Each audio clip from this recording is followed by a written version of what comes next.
Hello everyone, it's John here. I hope you're doing well. I just wanted to make this video just to let people know that here in the UK, it's Mental Health Awareness Week from the 9th of May to the 15th of May. And also, I believe it is also Mental Health Awareness Month in America. I never knew this until I just Googled it a few minutes ago. I think it's very important that we talk about our mental health. A lot of people, and I think more men, find it hard to open up about their mental health. And I think it's a very good thing that we do speak about our mental health to, I don't know, to people who are very close to, or to reach out to, I don't know, certain charities or whoever can, whatever you feel will help you, basically. I'm not a trained professional or anything. Whatever I say are stories that I've experienced or um, my own opinion about a situation. So basically, a few days ago at my work, and it only occurred to me just a few minutes ago to talk about this. I was going to talk about something else about mental health, but I thought I'll leave that for another day and I'll talk about this story now. So basically, I started working for a company in London. I've almost been there for a year now.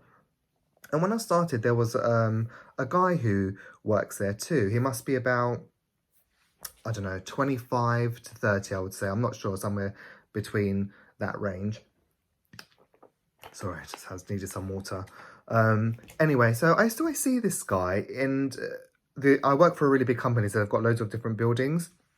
So I used to see him just here and there, and he always looked so sad all the time. It was just sad, sad, sad. And I thought, should I go and speak to him? I thought, I don't really know him. And then around September time, or late August, end of early September, he just vanished. I don't know, where he went. And then he just reappeared again. I don't remember, November, maybe 2, 3 months later. And every time I saw him, he just looked sad, looked sad, looked sad. And I thought, sorry, I then found out that his mother died. But at this point, I didn't know him well enough for me to, say, oh, I'm sorry to hear about your mom, or to speak to him. So it's kind of awkward for me. It's like, what do I do? Do I introduce myself? And it was quite awkward. Anyway, so I got to know him over time. Here and there, he'll come into the building. And a few days ago, he looked really sad, like unusually sad. Like he always looks quite down, but he looked more sad than usual. And I thought, actually, I'm going to speak to him. And I said, I won't say his name on here, but I said, hey, I said, how, I said, he was going in the lift, and I was either going to go downstairs, but I remember he was going in the lift. And that's when I spoke to him. I said, hey, I said something like, are you okay?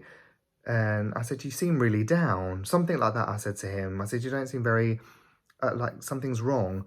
And basically he opened up to me and told me about his mum. He lost his mum last year. It's been really hard for him. A lot of things have gone on with his family. I think they've had, I don't know, like ups and downs with his brothers and sisters. I think they fell out ever since. His mother unfortunately passed away, and she was quite young. I think she was in her 50s when she passed away, and he was very, very, very close to his mum. He said, like, very. And he seems like a really nice guy. Actually, he's a nice guy. I don't know him that well, but he's always helpful. He seems like a really genuine guy. And basically, I spent 15 to 20 minutes, I would say, speaking to him, just giving him advice, telling him what sort of groups he can go to. I told him about these links, these groups that he can go and speak to. There's other groups that he can go to about other things, which he opened up to me about.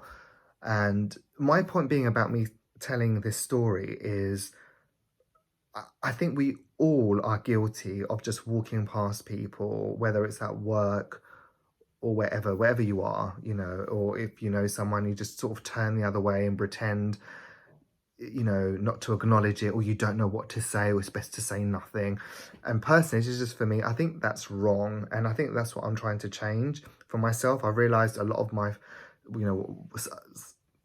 thoughts that I'm working on. And for me, I think it's really important that we try and help each other where we can. And for me, the right thing to do was to speak to him. And I'm so happy I did, because I really feel like he needed to speak. To even told me, thank you so much. I really just needed to, basically to speak to someone. Thanks for your advice. And other colleagues also gave him, who is very close to that work in his team, gave him advice and telephone numbers to contact. And yeah, so my point being is, for me, I think it's good to help others where you can. And it was a challenge for me, because it's like, I thought, gosh, if I say something, he might think, I am okay. Why have you stopped me for? Why are you trying to sound look moody? Or, whatever, you could open up a door, or someone might not want to talk about something. But I thought, I'm gonna acknowledge it. I've seen his sad, and I just spoke to him.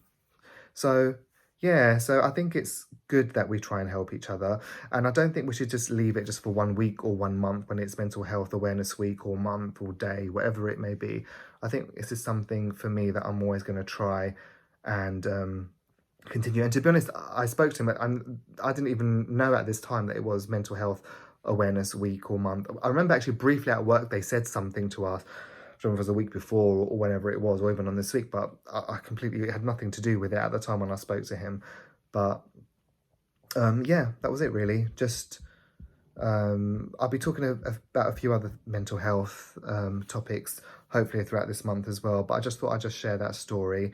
That yeah, basically it's nice to be kind. It's nice to offer, try to help where we can, whether it's, that's just offering my time, it's like nothing, we can all do that. And it's nice when someone who you barely know shows you genuine concern. It makes you feel better as a person, and it makes you think, oh, people do care. And yeah, well, that's it from me. I just thought I'd share that story with you. And yeah, I'll be speaking to you guys again very soon. Bye for now.